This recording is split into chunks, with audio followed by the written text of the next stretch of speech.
Shalom Efrata dan setiap kita yang sama-sama menyaksikan tayangan pagi hari ini atau firman Tuhan melalui kanal FB dan kalau Anda yang tidak sempat streaming tidak bisa menyaksikan playback daripada video pagi hari ini. Saudara yang kekasih, kita bersyukur sebab tahun demi tahun kita dapat merayakan Paskah selalu. Dan hari ini memang Paskah yang berbeda, saudara, tapi tidak mengapa. Yang penting intinya adalah kita mengerti mengapa kita merayakan Paskah. Dan kita tahu bahwa Paskah Perjanjian Baru adalah penggenapan dari Paskah Perjanjian Lama. Dan Paskah adalah sebuah hari raya yang sungguh tua. Kurang lebih 3.400 tahun usia hari raya Paskah. Jadi ini sebuah hari raya yang luar biasa, yang sudah sangat tua. Dan kita pun setiap tahun mendengar berita tentang Paskah. Dan hampir semua kita sudah tahu apa itu Paskah. Dari gambar-gambar yang Anda kirim lewat sosial media, pasti Anda sudah tahu bahwa Paskah adalah tentang pengorbanan Kristus di kayu salib untuk menghapuskan setiap dosa manusia. Tapi yang perlu kita mengerti, saudara, pagi hari ini, bagaimana Anda hidup di dalam Tuhan setelah Anda mengerti bahwa Yesus menggantikan Anda untuk dipakukan di kayu salib. Sebab itu mari kita membaca pembacaan firman Tuhan pagi hari ini dalam Injil Matius pasal yang ke-27. Injil Matius pasal yang ke-27, kita mulai membaca ayat yang ke-11, saudara. Ini adalah bagian yang terakhir sebelum Kristus disalibkan. Matius pasal 27, saudara yang kasih, bagian ini ditulis di 4 Injil. Jadi ini bagian yang sangat penting yang kita akan menyimaknya bersama. Matius pasal 27 ayat yang ke-11.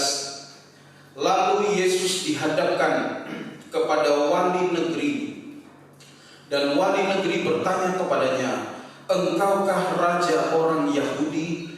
Jawab Yesus, "Engkau sendiri mengatakannya."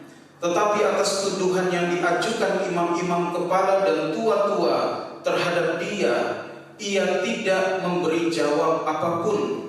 Maka kata Pilatus kepadanya, "Tidakkah engkau dengar betapa banyaknya tuduhan saksi-saksi ini terhadap engkau?" Tetapi ia tidak menjawab suatu kata pun, sehingga wali negeri itu sangat heran.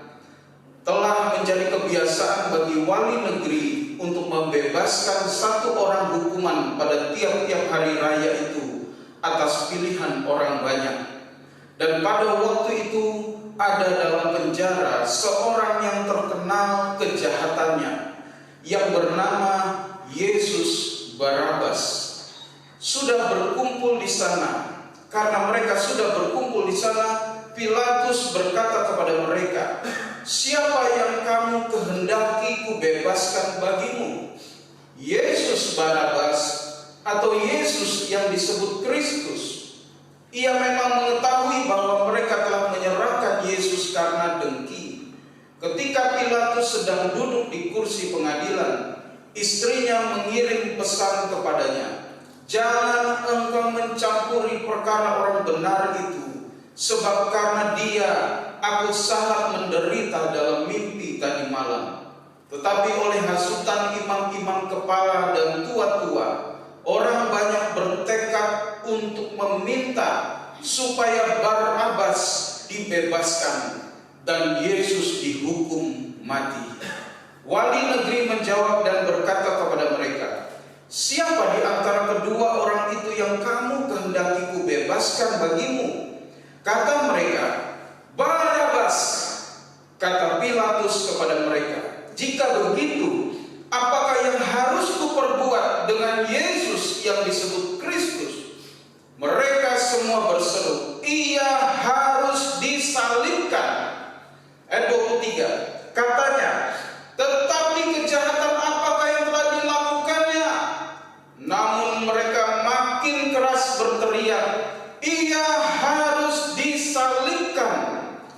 ketika Pilatus melihat bahwa segala usaha akan sia-sia, malah sudah mulai timbul kekacauan, ia mengambil air dan membasuh tangannya di hadapan orang banyak dan berkata, "Aku tidak bersalah terhadap darah orang ini. Itu urusan kamu sendiri." Dan seluruh rakyat itu menjawab, "Biarlah darahnya ditanggungkan atas kami dan atas anak-anak kami." Lalu ayat 26, ia membebaskan siapa saudara?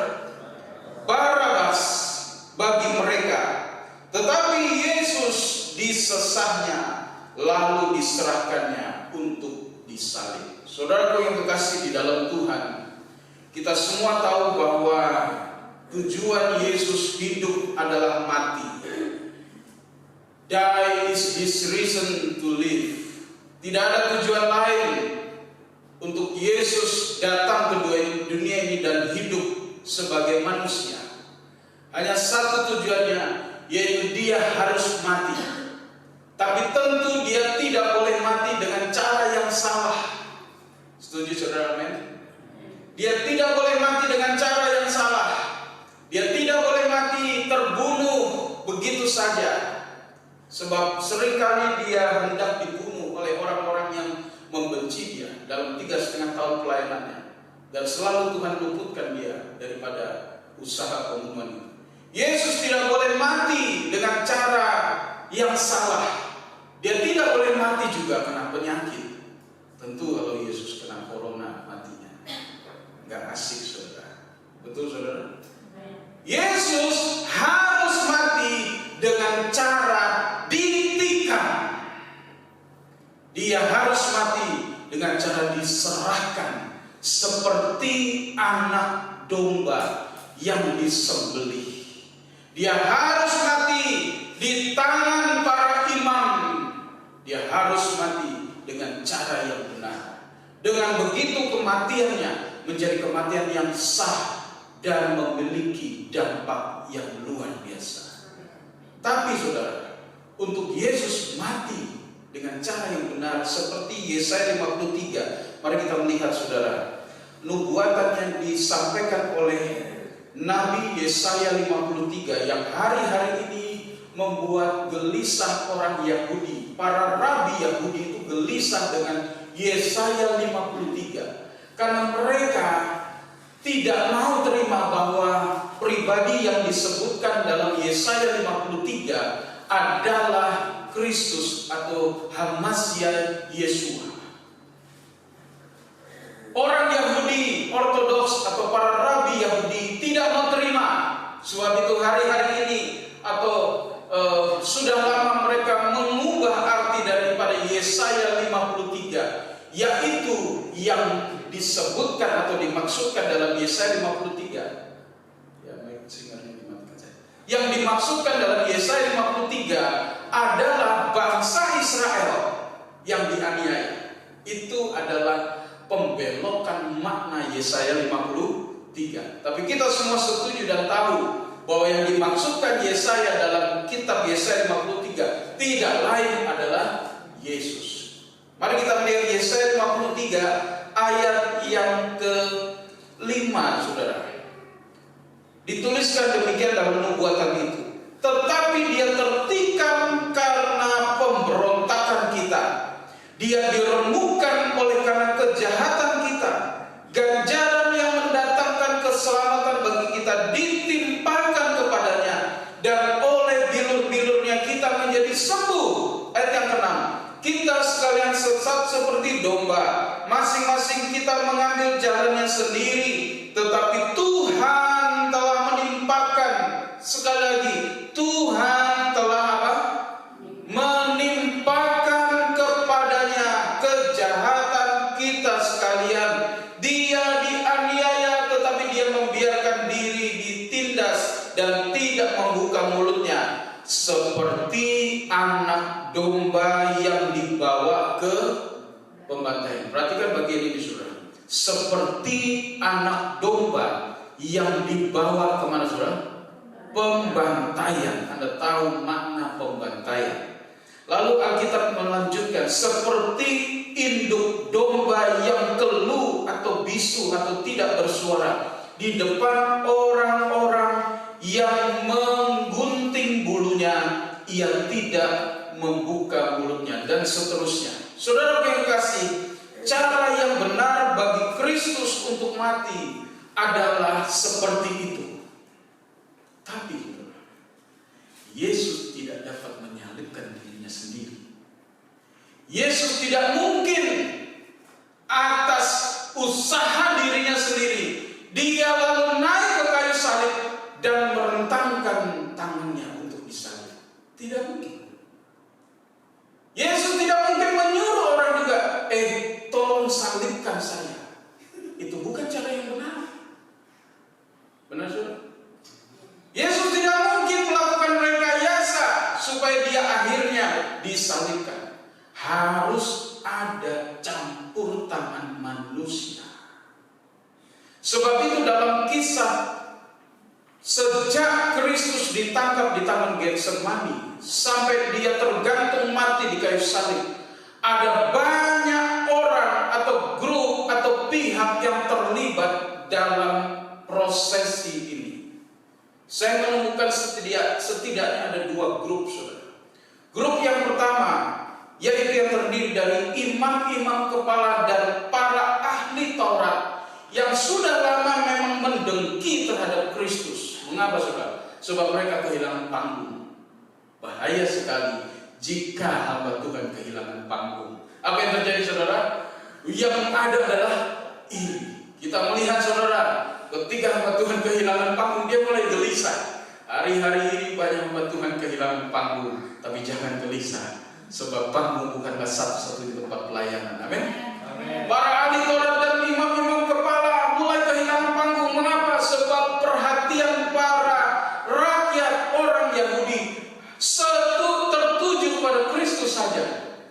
Termasuk Yohanes Pembaptis, dia kehilangan muridnya, pengikutnya hilang, migrasi pindah kepada Kristus. Tapi Yohanes bilang, ini silakan, kalau kau mau ke sana silakan, nggak apa-apa. Saudara, para ahli Taurat dan orang Farisi, imam-imam kepala adalah stakeholder yang pertama, para penyandang kepentingan yang sejak awal pelayanan Kristus mereka sudah merencanakan bagaimana supaya manusia ini selamanya dibungkam mulutnya, tapi tidak pernah mereka dapat melakukannya sendiri. Tidak mungkin para ahli Taurat dan imam kepala menangkap Kristus lalu membunuh begitu saja. Mereka akan berhadapan dengan hukum agama dan hukum sipil. Sebab itu mereka menggandeng beberapa orang. Saudara, yang mereka gandeng akhirnya adalah siapa? Yudas. Kenapa Yudas digandeng? Yudas punya motivasi yang salah dalam mengikut Kristus. Yudas motivasinya ternyata politik. Lalu saudara, yang ketiga dalam grup yang pertama ini tidak lain dan tidak bukan adalah iblis sendiri. Alkitab menuliskan waktu Yudas dimasuki iblis, dirasuk oleh iblis. Mengapa, saudara? Sebab iblis melihat ada tempat yang nyaman bagi dia. Saudara, jika dalam hidup kita ada kehendak yang tidak bagus, maka disitulah iblis dapat bertata. Yakobus pasal yang pertama ayat 14 berkata bahwa pencobaan itu berasal dari keinginan kita. Ketika ada keinginan yang salah, di situ iblis masuk. Dia rasa cocok, lalu dia mulai memblow up keinginan kita. Yudas dirasuk oleh iblis. Dalam Lukas pasal 22 ayat yang ketiga diceritakan bahwa iblis masuk kepada Yudas. Lalu Yudas pergi kepada para imam untuk bargaining, untuk tawar-menawar. Yudas berkata, "Wani piro kamu? Kamu berani berapa kalau aku bisa serahkan Kristus?" Mengapa mereka harus dibantu Yudas?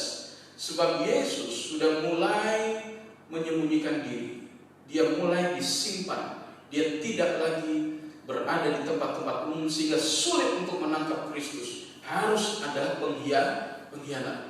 Maka 3 pihak ini, saudara, imam kepala dan ahli Taurat, lalu ditambah dengan iblis dan ditambah dengan Yudas, mereka kompak sebagai stakeholder grup pertama, ya penyandang kepentingan grup pertama yang saya sebut evil trinity, trinitas atau tritunggal iblis.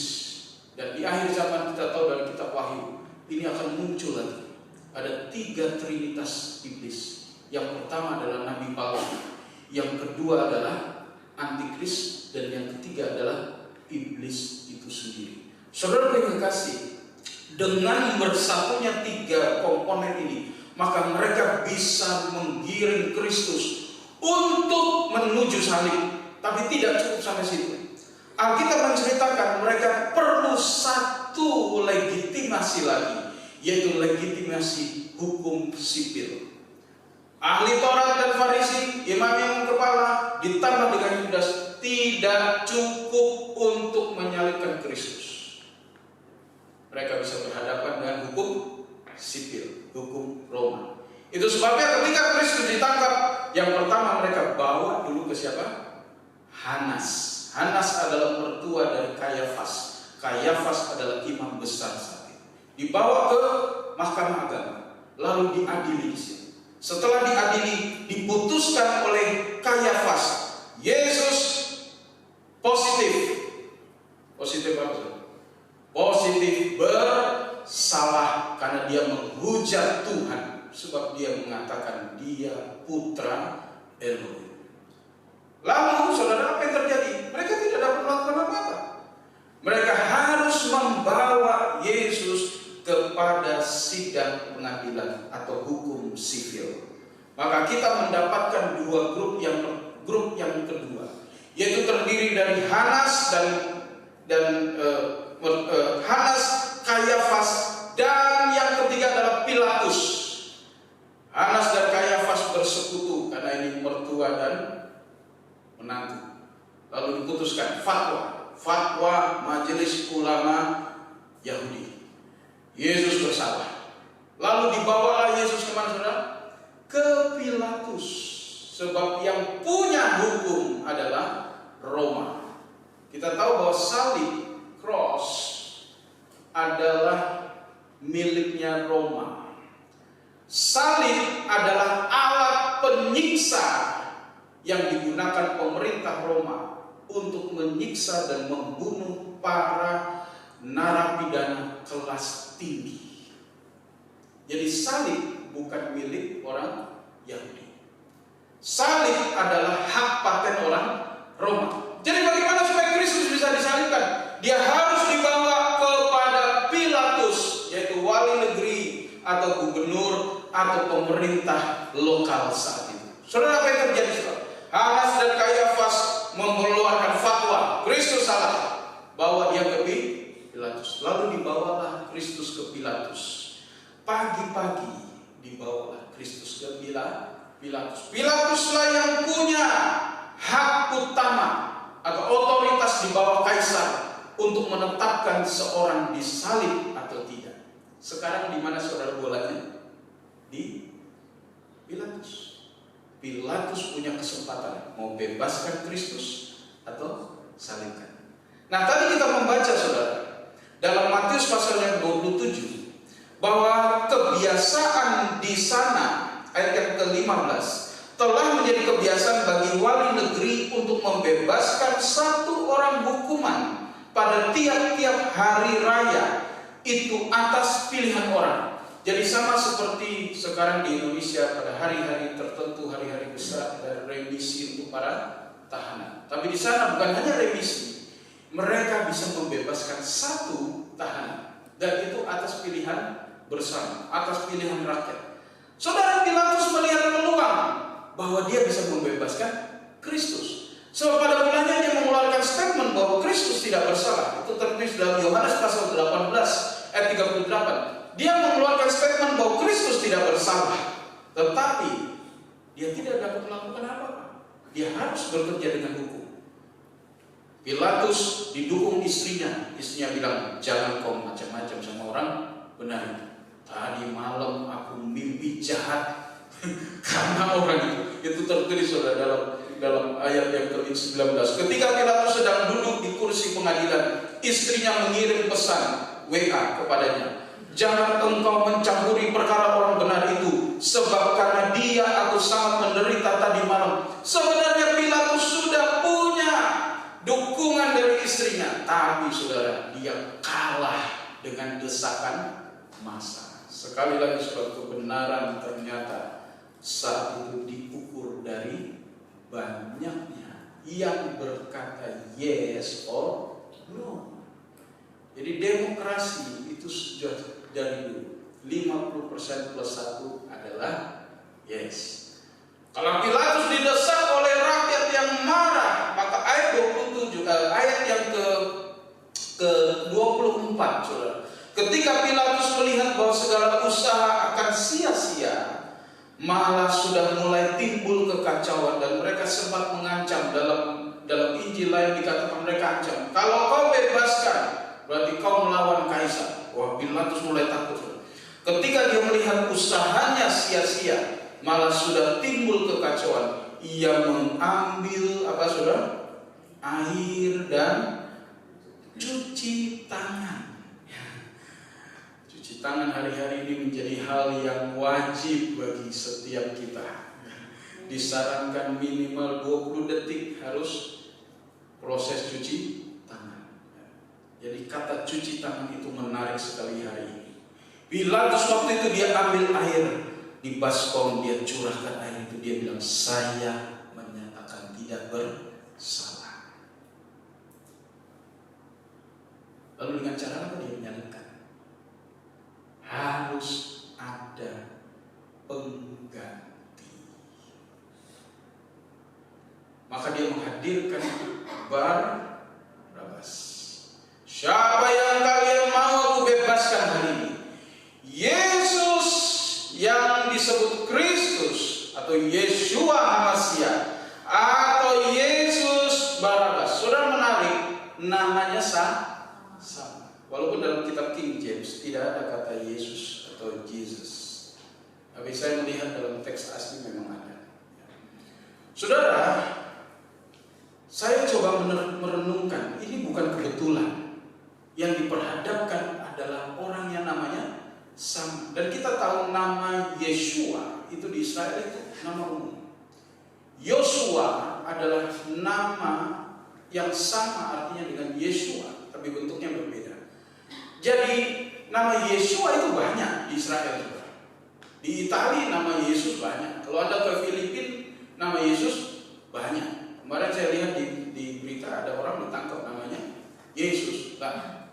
Tapi bukan Yesus yang hari ini kita rayakan. Jadi nama Yosua itu nama umum. Itu sebabnya harus ada belakangnya. Apa? HaMashiach atau Kristus. Nah, mengapa si Barabas ini? Saudara, saya mencoba untuk mencari siapa Barabas ini. Dan memang tidak ada catatan sama sekali, saudara. Tapi dari namanya kita dapat sedikit mencari tentang pribadi orang ini. Nama Barabas itu memiliki arti putra bapa. Bar itu artinya putra. Abbas itu adalah penambahan S dari Abba. Jadi Bar Abbas atau Bar Abba artinya putra bapa. Lalu di depannya dia diberi nama Yeshua. Diterjemahkan dalam bahasa Latin jadi Yesus, ya. Yeshua Barabas. Saya coba berpikir mengapa orang tuanya kasih nama Barabas.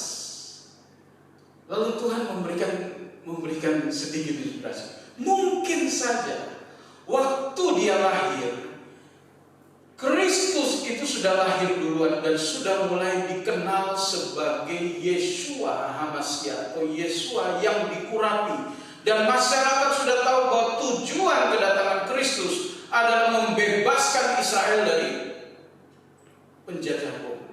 Itu pengertian umumnya. Padahal Kristus datang bukan untuk membebaskan Israel dari Roma. Kristus datang untuk membebaskan Israel dan Anda dan saya dari dosa. Amin. Lalu mungkin orang tuanya terinspirasi dengan pribadi Kristus, lalu kasih nama Yeshua Barabas. Yeshua putra papa, anak papa. Dengan maksud kalau nanti dia besar, dia bisa membantu Kristus untuk melepaskan Israel dari Roma. Tapi apa yang terjadi, saudara? Barabas kemudian mengambil jalur yang salah. Dia bersekutu dengan kaum Selot, pemberontak waktu itu, yang berusaha melepaskan Israel dari penjajahan Roma. Jadi dia bergabung di situ menjadi pemberontak dengan tujuan membebaskan Israel. Jadi tujuannya sebenarnya baik, tapi caranya salah. Dia dengan cara memberontak, dengan cara membunuh, dia membuat kekacauan sehingga Roma diharapkan Roma menjadi lemah. Lalu ternyata dia berakhir hidupnya di penjara karena dia berhadapan dengan pemerintah Roma.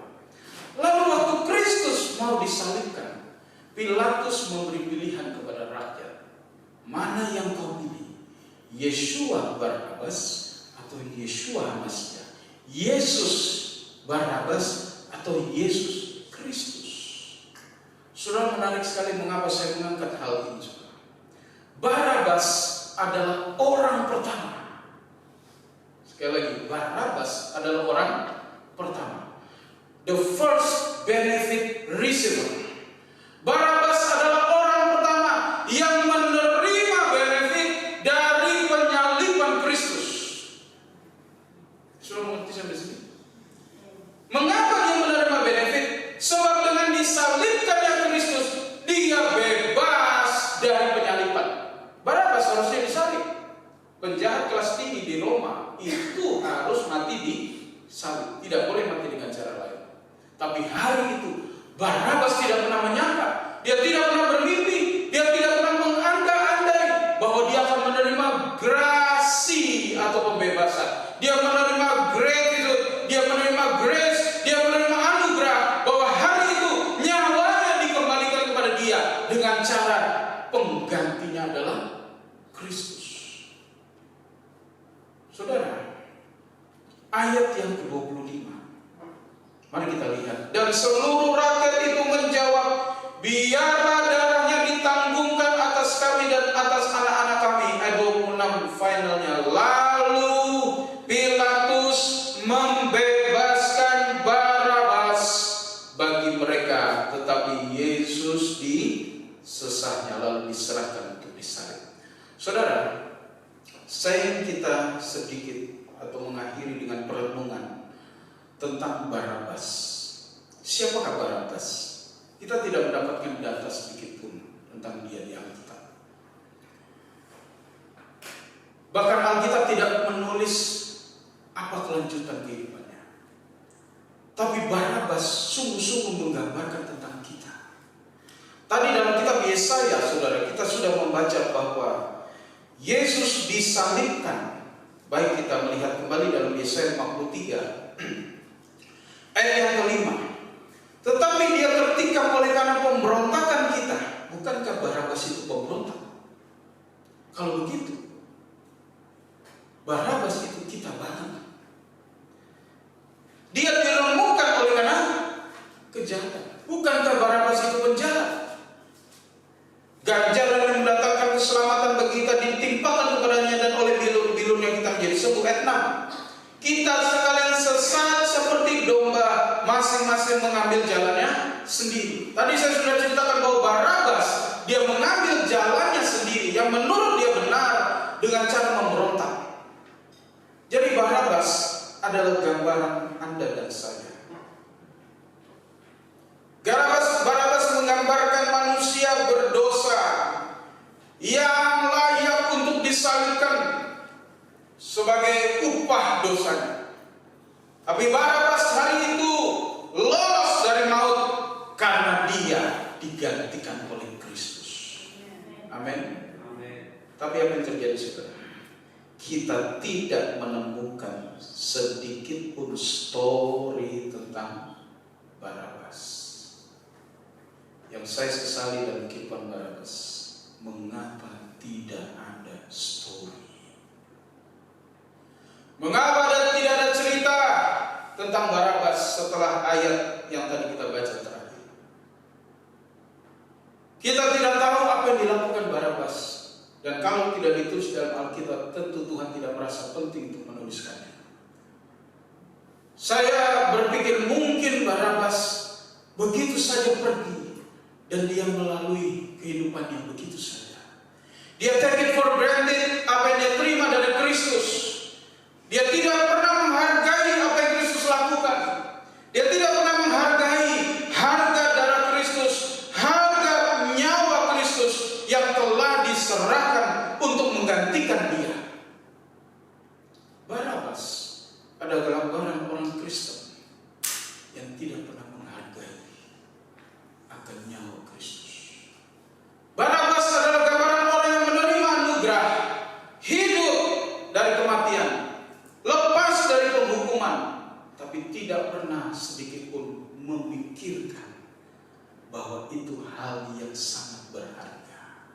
Ada banyak orang percaya, saudara, yang mungkin lahir sudah Kristen, ya, lahir sudah kenal Kristus. Dia tahu bahwa Kristus pernah mati di kayu salib ganti dia. Dia tahu arti salib. Dia setiap tahun merayakan Paskah seperti kita. Dia setiap tahun menyanyikan lagu-lagu Paskah yang tadi kita nyanyikan, lagu-lagu tentang penderitaan, tentang korban Kristus. Tapi dia tidak pernah berbuat apa-apa. Dia tidak pernah melakukan apa-apa.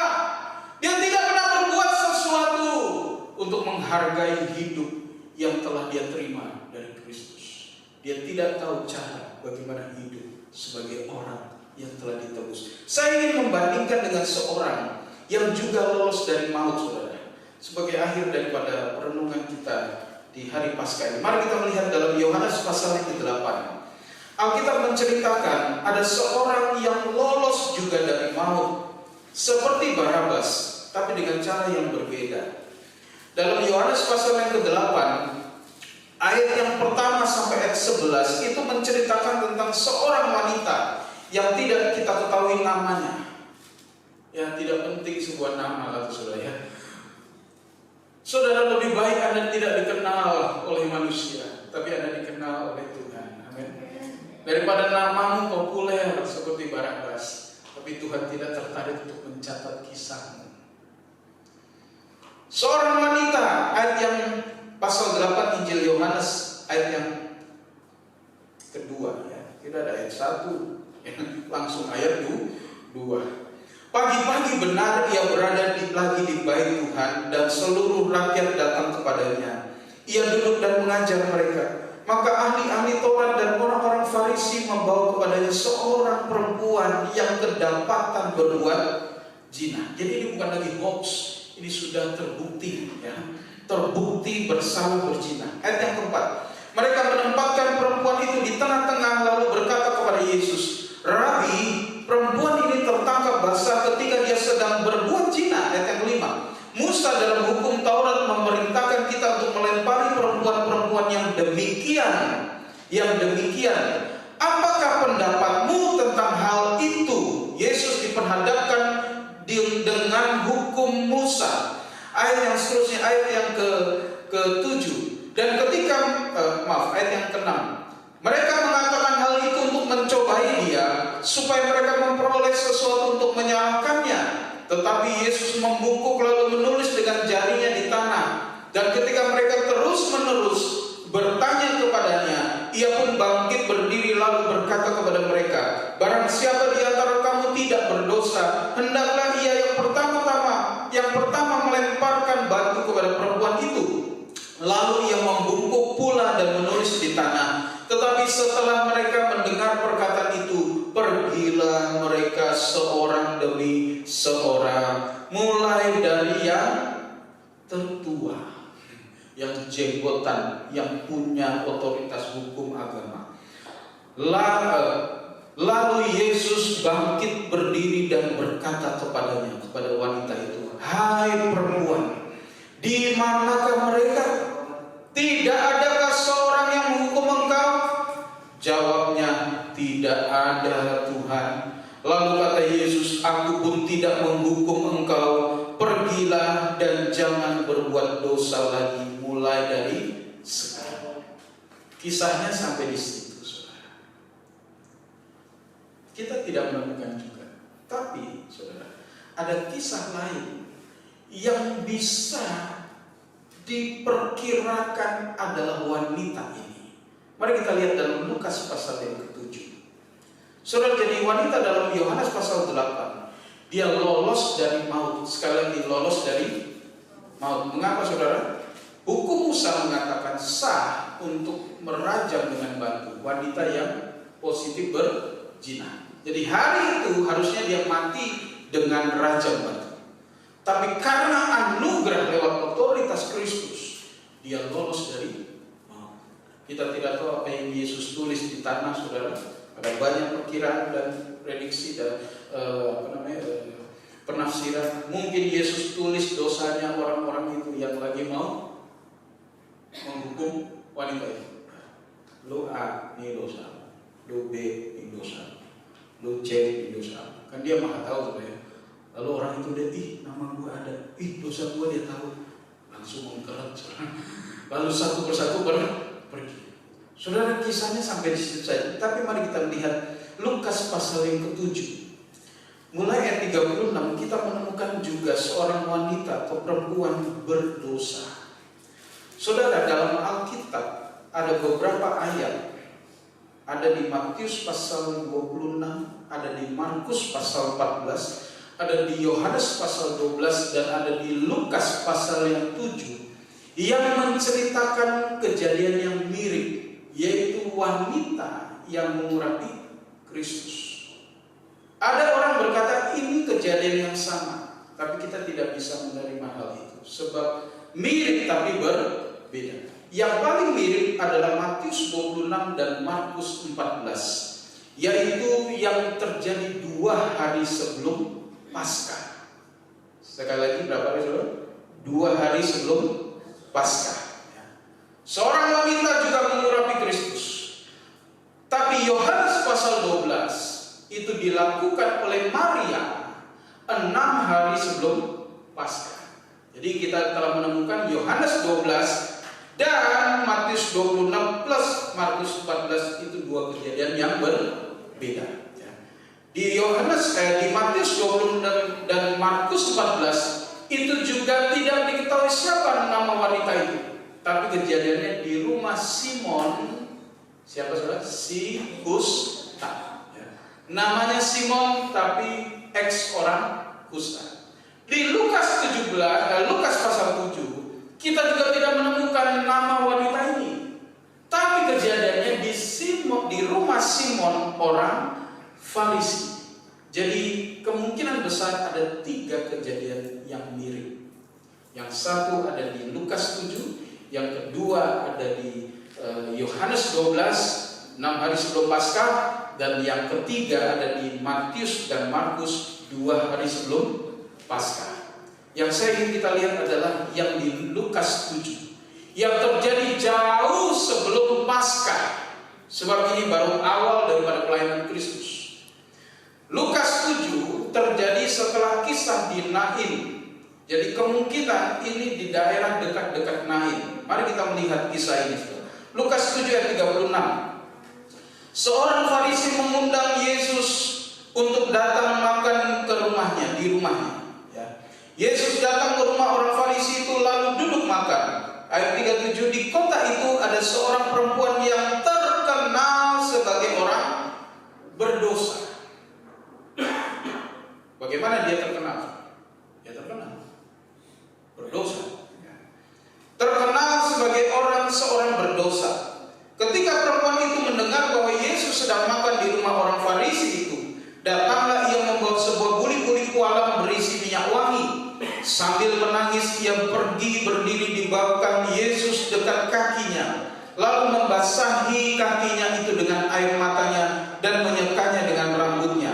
Kemudian ia mencium kakinya dan meminyakinya dengan minyak wangi. Jadi minyak itu dioleskan pada kaki Kristus. Ayat 39. Ketika orang Farisi yang mengundang Yesus melihat hal itu, ia berkata dalam hatinya, jika ia ini nabi, tentu ia tahu siapakah dan orang apakah perempuan yang menjamahnya ini. Tentu ia tahu bahwa perempuan itu adalah seorang berdosa. Lalu Yesus berkata kepadanya, Simon. Jadi nama orang itu siapa saudara? Simon. mirip dengan yang di Matius 26, Markus 14, tapi ini Simon yang berbeda. Ini Simon orang Farisi, bukan Simon si kusta. Simon, ada yang hendak kukatakan kepadamu, sahut Simon. Katakanlah guru. Ada dua orang yang berhutang kepada seorang pelepas hutang. Yang seorang berhutang 500 dinar, yang lain 50. Karena mereka tidak sanggup membayar, maka ia menghapuskan hutang kedua orang itu. Siapakah di antara mereka yang akan lebih atau terlebih mengasihi dia? Jawab Simon, aku kira dia yang paling banyak dihapuskan hutangnya. Kata Yesus kepadanya, betul pendapatmu itu. Dan sambil berpaling kepada perempuan itu, ia berkata kepada Simon, engkau lihat perempuan ini? Aku masuk ke rumahmu, namun engkau tidak memberikan aku air untuk membasuh kakiku, tetapi ia membasahi kakiku dengan air mata dan menyekanya dengan rambutnya. Engkau tidak mencium aku, tetapi sejak aku masuk ia tiada henti-hentinya mencium kakiku. Engkau tidak meminyaki kepalaku dengan minyak, tetapi dia meminyaki kakiku dengan minyak wangi. Sebab itu aku berkata kepadamu, dosanya yang banyak itu telah diampuni, sebab ia telah banyak berbuat kasih. Tetapi orang yang sedikit diampuni, sedikit juga ia berbuat kasih. Lalu ia berkata kepada perempuan itu, dosamu telah diampuni. Saudara, kita menemukan seorang anonymous woman, seorang wanita yang tidak bernama, yang hari itu melakukan sesuatu untuk Kristus. Dan dia dikenal sebagai seorang wanita yang berdosa. Kalau dosanya sudah terkenal, berarti orang ini dosanya luar biasa.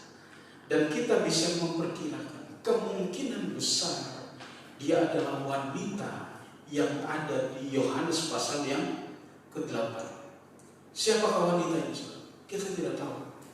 Tapi yang jelas, kalau dia memang wanita yang ada di Yohanes pasal yang ke-8, luar biasa. Dia tahu harga daripada anugerah. Dia datang kepada Kristus. Kisahnya ditulis. Dia datang kepada Yesus dan dia menunjukkan satu sikap yang terbaik. Bagaimana orang yang telah diampuni dosanya. Dia membawa minyak. Dia membasahi kaki Kristus dengan air mata, dengan minyak itu. Dia melakukan sebuah adoration. Dia melakukan sebuah penyembahan.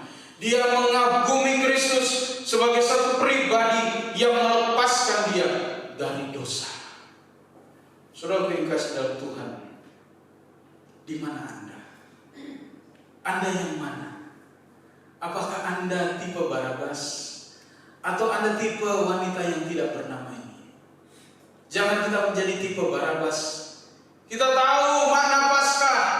Kita tahu bahwa Kristus telah mati bagi kita. Kita tahu bahwa Kristus menggantikan dosa kita sebagai orang berdosa. Kita tahu semuanya, tapi kita tidak melakukan apa-apa. Tidak ada kisah dalam hidup kita bersama dengan Tuhan. Saudara, siapakah wanita ini? Saudara, kalau memang benar ini terjadi dekat Nain, maka Nain itu ada dekat Magdala. Magdala adalah satu kota yang kemudian menjadi nama dari seorang wanita yang bernama Maria Magdalena atau Maria dari Magdala. Wanita ini ternyata kemudian melayani Kristus dengan cara dia membantu dana dalam penginjilan Kristus. Saudara, kalau memang wanita ini benar-benar yang dalam Lukas 7 adalah wanita yang bernama Maria Magdalena. Dan Anda ingat, waktu Kristus bangkit, dia jumpa dengan Maria Magdalena. Dia berkata, pergilah, kasih tahu kepada murid-muridku bahwa aku mendahului mereka ke Galilea. Maria Magdalena menjadi penginjil pertama yang diutus oleh Kristus untuk memberitakan Injil. Saudara yang dikasihi, mari hari ini kita menetapkan hidup kita. Kita mau menjadi seperti Barabas yang take it for granted anugerah Tuhan, lalu begitu saja. Atau kita mau do something, kita mau melakukan sesuatu karena kita mengenal dan menghargai korban salib Kristus. Tidak ada gantinya. Kalau Anda punya sebuah barang, saudara, apa saja yang tidak bisa Anda dapatkan lagi, mungkin sudah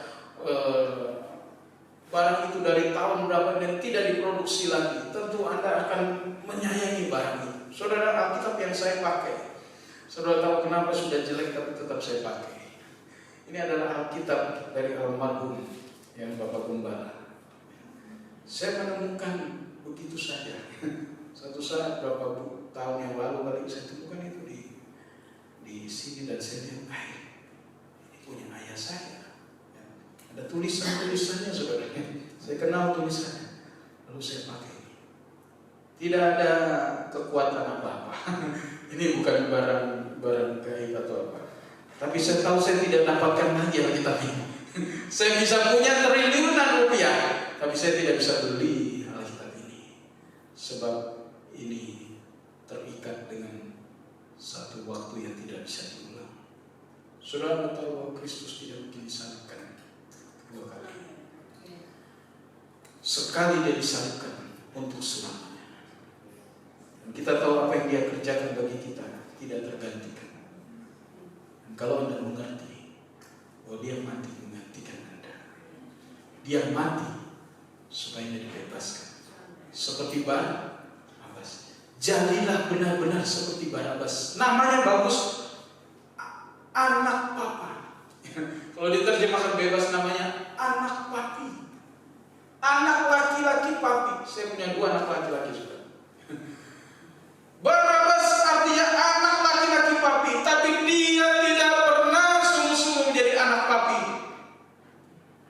Kita menemukan dalam Alkitab ada seorang anak juga, anak papi. Ada 2, yang satu sulung, yang satu bungsu. Saudara, mari kita belajar, kita sungguh-sungguh menjadi anak papi di surga. Amin. Kita melakukan apa yang kita harus lakukan sebab kita mengerti makna Paskah yang sesungguhnya. Tuhan kiranya memberkati, dan kita akan lanjut pada perjamuan kudus. Bagi Anda yang ada di rumah yang sudah menyiapkan roti dan anggur perjamuan kudus, Anda bisa mengikuti perjamuan kudus hari ini lewat streaming. Ya. Bagi Anda yang belum mendapatkan